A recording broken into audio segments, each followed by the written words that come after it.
Hello दोस्तों, नमस्कार। मैं भावेश गजपाल आपका स्वागत करता हूं अपने YouTube चैनल लक्ष्यविद भावेश गजपाल में। तो आज मैं सीजीपीएससी मेंस, सीजीपीएससी प्री और सीजी व्यापम का टॉपिक लेकर आया हूं। बेसिकली ये अगले मेंस के पेपर के लिए काम आएगा।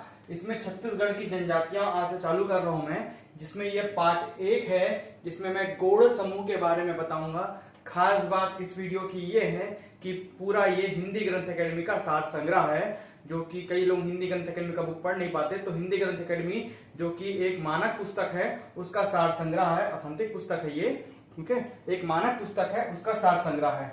उसमें जितने भी कंटेंट लिखे हुए हैं सब गवर्नमेंट के द्वारा छापे गए हैं, अर्थात मानक बुक के द्वारा छापे गए हैं। देखिए, सबसे पहला बिंदु क्या बोल रहे हैं, छत्तीसगढ़ की सबसे बड़ी जनजाति समूह क्या है? गोड़ है। इसमें हम आज पढ़ेंगे गोड़। ऐसे ही कम से कम 20-25 वीडियो बनेगा। हर जनजाति के बारे में मैं एक वीडियो में बताने का कोशिश करूंगा। 5-7 मिनट का वीडियो होगा, 5 मिनट में हर वीडियो खत्म हो जाएगा। तो जल्दी बढ़ते हैं आगे।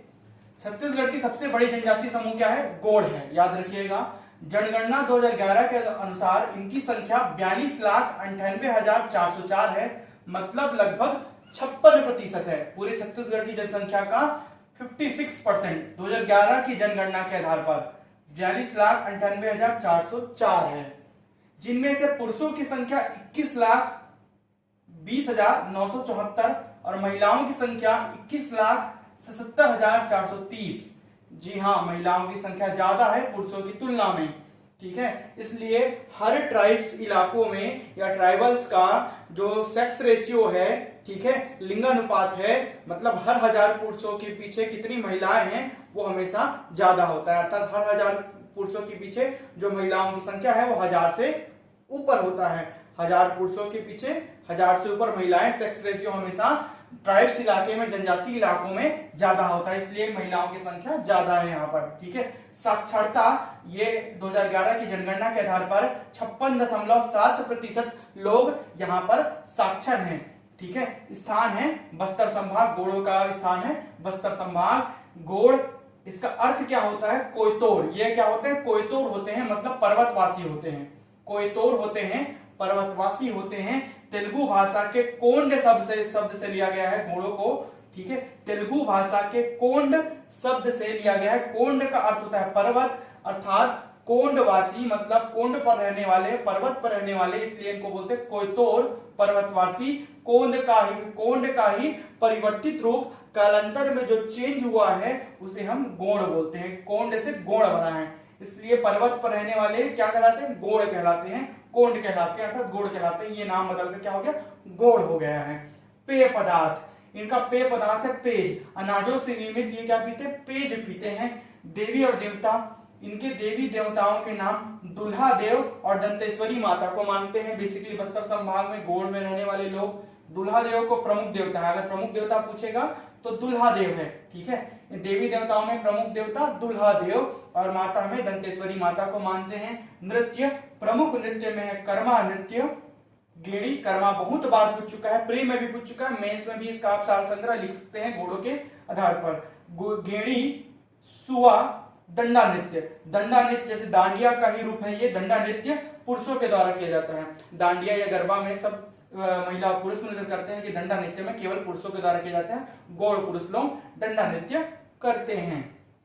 विवाह, प्रमुख विवाह में अगर पूछेगा तो दूध लौटावा, हर एक का जो पहला लिखा वो प्रमुख है, ठीक है। इसका प्रमुख विवाह है दूध लौटावा, ठीक है। अर्थात मामेरे चचेरे फुफेरे भाई बहन से शादी को बोलते हैं दूध लौटावा। उसके अलावा अन्य विवाह भी प्रचलित है। चढ़ विवाह, पठौनी विवाह, लमसेना विवाह, पायसोतोर विवाह, पायसोतोर को अपहरण विवाह कहते हैं, और वधु मूल्य, इसमें वधु मूल्य भी प्रचलित है। लेकिन प्रमुख विवाह अगर पूछेगा तो गोड़ का दूध लौटावा है, ठीक है। गोड़ों की उपजातियां लगभग 41 है। गोड़ों की उपजातियों की संख्या में 41 है, 41 है, ठीक है। जिनमें से कुछ उपजातियों को मैं लिखा हुआ हूं। पहला उपजाति माड़िया, ये डंडामी माड़िया, अबुज माड़िया, तीसरा दोरला, चौथा मुड़िया या मुरिया, मुड़िया को ही मुरिया कहते हैं, और पांचवा कंडरा, ठीक है। ये 5 प्रमुख उपजातियां हैं। इनकी कृषि, इनकी कृषि स्थायी कृषि होती है। स्थायी कृषि के दो प्रकार होते हैं, धारिया और बेवार। कृषि का नाम है धारिया प्रकार की स्थायी कृषि और बेवार प्रकार की स्थायी कृषि गौड़ करते हैं। एक महत्वपूर्ण बिंदु, रानी दुर्गावती गौड़ जनजाति से थी, ये आपको याद रखना है। रानी दुर्गावती गौड़ जनजाति से आती थी, ठीक है। बोली, द्रविड़ भाषा परिवार की गोड़ी बोली ये लोग बोलते हैं। गोड़ों की बोली है गोड़ी। पूछा गया क्वेश्चन था गोड़ी किस भाषा परिवार का हिस्सा है?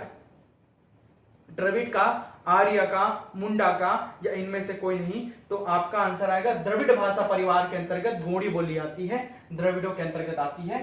पर्व, ये भी सीजीपीएससी 2014 सीजी व्यापम में पूछा गया क्वेश्चन है। पर्व, फाल्गुन माह में मेघनाद पर्व मनाया जाता है इनके द्वारा। फाल्गुन माह में मेघनाद पर्व मनाया जाता है गोड़ों के द्वारा। मेघनाद पर्व फाल्गुन माह में गोड़ों के द्वारा मेघनाद पर्व मनाया जाता है, याद रखिएगा। सीजीपीएससी 2016 का क्वेश्चन है, सांसद व्यापम का भी क्वेश्चन है ये। मृतक संस्कार, मृत्यु के तीसरे दिन कोज्जी मनाते हैं और 10वें दिन कुंडा मिलान होता है इनमें, ठीक है। जैसे 13वीं वगैरह 10 गात्र वगैरह होता है, वैसे ही मृतक संस्कार में मृत्यु के तीसरे दिन कोज्जी होता है और 10वें दिन कुंडा मिलान होता है, ठीक है। रोगों से मृत्यु होने पर दक्षिण दिशा में मुंह करके इनको संस्कार किया जाता है अर्थात दफनाया जाता है, ठीक है। यह संस्कार किया जाता है, जो भी इनका मृतक संस्कार का तरीका है वो दक्षिण की दिशा में मुंह करके किया जाता है। उनका मुंह रहता है दक्षिण की दिशा में, ठीक है। यह बनाया गया है जब रोगों से मृत्यु होती है तब। रोगों से मृत्यु होने पर दक्षिण दिशा में मुंह करके संस्कार किया जाता है, ठीक है। अलंकरण, अलंकरण में इनका प्रमुख अलंकरण है नोह डेरा। नोह डेरा क्या है? बाहरी दीवारों पर जो चित्रकला करते हैं घर के दीवारों पर, चौखटों पर, तो उनको बोलते हैं नोह डेरा। तो गोड़ों का जो अलंकरण है वो नोह डेरा है। कार्य, ढेंकी। ढेंकी आजकल एक वीडियो बहुत वायरल होता है फेसबुक और वो में, जो ऐसे कूटते रहते हैं महिलाएं, तो उसको बोलते हैं ढेंकी। तो इससे धान कुटाई या कोदो कुटकी, जो मोटे अनाज होते हैं बस्तर संभाग में बेसिकली उनकी कुटाई करते हैं, उसको बोलते हैं ढेंकी। तो इनका प्रमुख कार्य है ढेंकी करना, ढेंकी कूटना, ठीक है। धन्यवाद। नेक्स्ट वीडियो में बने रहें। वीडियो को लाइक कीजिए, सब्सक्राइब कीजिए चैनल को और साथ ही वीडियो को शेयर कीजिए। वीडियो कैसा लगा कमेंट करके बताएं। Thank you.